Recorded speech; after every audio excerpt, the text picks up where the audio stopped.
I messaggi straordinari della Madonna di Medjugorje. Salve a tutti carissimi, oggi voglio parlarvi del messaggio, anzi dei messaggi che la Madonna di Medjugorje sta dando in quelli che sono ormai dei tempi decisivi per la storia dell'umanità. Oggi, 18 marzo 2022, c'è stata l'apparizione straordinaria annuale della Vergine Santissima a Miriana. Ricordiamo che la Vergine appariva a Miriana agli inizi tutti i giorni. Poi ha iniziato ad apparire il 2 di ogni mese e anche il 18 marzo, che tra l'altro è anche il giorno del compleanno di Miriana, e adesso a Miriana la Vergine Santissima appare soltanto il 18 marzo di ogni anno. La Vergine, lo ricordiamo, che ha rivelato a Miriana una serie di segreti che saranno resi noti soltanto 10 giorni prima del loro verificarsi. 10 giorni prima del loro verificarsi a Padre Pitar, e poi 7 giorni prima al mondo intero, verranno divulgati al mondo intero, in modo che il mondo abbia modo di fare penitenza per i propri peccati, insomma convertirsi in tempo. E dunque nel messaggio che la Vergine Santa ha dato oggi a Miriana leggiamo quanto segue: cari figli, con amore materno vi invito a guardare a mio figlio con piena forza, fede e fiducia. Apritegli il vostro cuore e non abbiate paura, perché mio figlio è la luce del mondo e in lui c'è pace e speranza. Per questo vi invito ancora e ancora a pregare per quei miei figli che non hanno incontrato l'amore di mio figlio, affinché mio figlio possa illuminare i loro cuori con la sua luce d'amore e di speranza, e affinché voi, figli miei, siate rafforzati e possiate dare pace e speranza. Sono con voi. Grazie. Il 25 febbraio del 2022 la Vergine Santa di Medjugorje aveva dato a Maria, che riceve messaggi ogni 25 del mese, il seguente messaggio: cari figli, sono con voi e preghiamo insieme. Figlioli, aiutatemi con la preghiera affinché Satana non prevalga. Il suo potere di morte, di odio e di paura ha visitato la terra. Perciò, figlioli, ritornate a Dio, alla preghiera, al digiuno e alla rinuncia per tutti coloro che sono calpestati, poveri e non hanno voce in questo mondo senza Dio. Figlioli, se non ritornate a Dio e ai Suoi comandamenti, non avrete futuro. Perciò ha mandato a me voi per guidarvi. Grazie per aver risposto alla mia chiamata.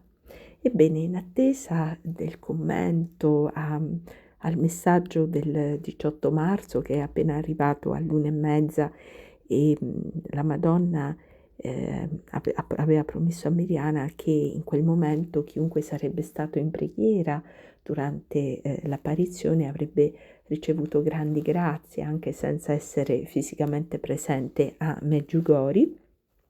Andiamo a vedere il commento che è stato dato da Padre Livio al messaggio del 25 di febbraio a Maria. Padre Livio scrive: la guerra non fermerà il piano della Madonna. La Madonna è venuta come regina della pace e porterà a compimento il suo piano di salvezza.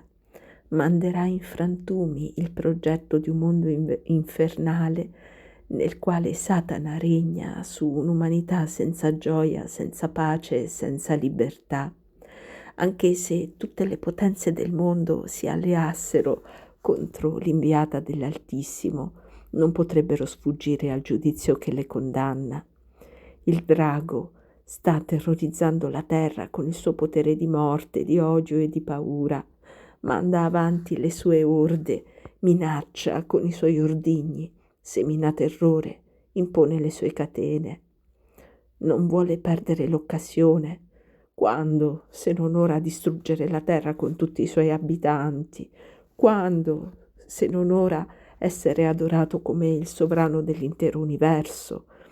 È l'ora di Satana, predetta dalle scritture, ma è anche l'ora della regina che libererà il suo popolo dagli orchi che lo calpestano, che lo spogliano e lo divorano.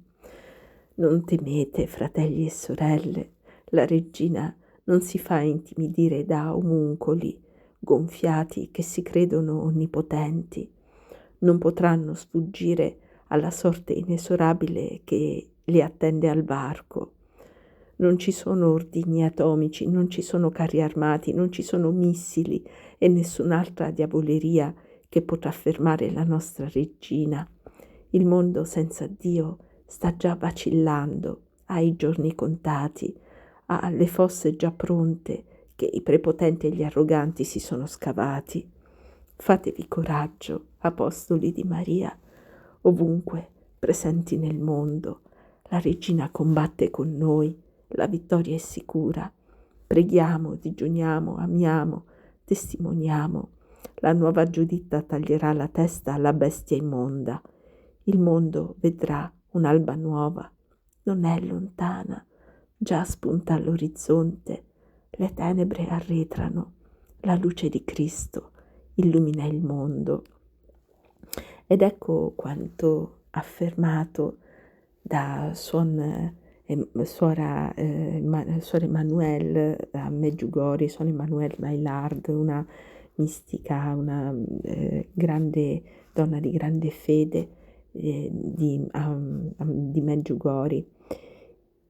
Dice Suor Emanuele: preparatevi perché arriverà un futuro bellissimo, un tempo di pace e di grazia incredibili che Dio attraverso la Madonna sta preparando per noi. La prova e la sofferenza finiranno ed il suo cuore immacolato trionferà. Ma vi supplico con tutto il mio cuore, abbandonate il peccato, lasciate il peccato e rimanete nella grazia di Dio. Carissimi, certi che il trionfo del cuore immacolato di Maria sia imminente. Continuiamo con la preghiera, col digiuno, per chi non può farlo a pane e acqua, il mercoledì e il venerdì, il digiuno da qualcosa che ci piace, come un hobby, qualcosa che offriamo come fioretto alla Madonna, una rinuncia, in modo che se noi svuotiamo noi stessi, lasciamo che la luce di Dio possa illuminare la nostra mente e risanare soprattutto il nostro cuore da tutte le sue ferite. Vi raccomando il Santo Rosario quotidiano, anche un Pater, un'Ave, un Gloria, per chi non ha tempo. Vi raccomando, per chi non ha tempo, un Santo Rosario con la voce di Padre Pio che potete ascoltare su moltissimi canali che sono presenti su YouTube. Basta anche lasciare un cellulare in una camera vuota per 20 minuti, mezz'ora, anche se si hanno altre cose da fare nelle altre stanze o si deve andare in cucina a cucinare e ad accudire ai vari doveri.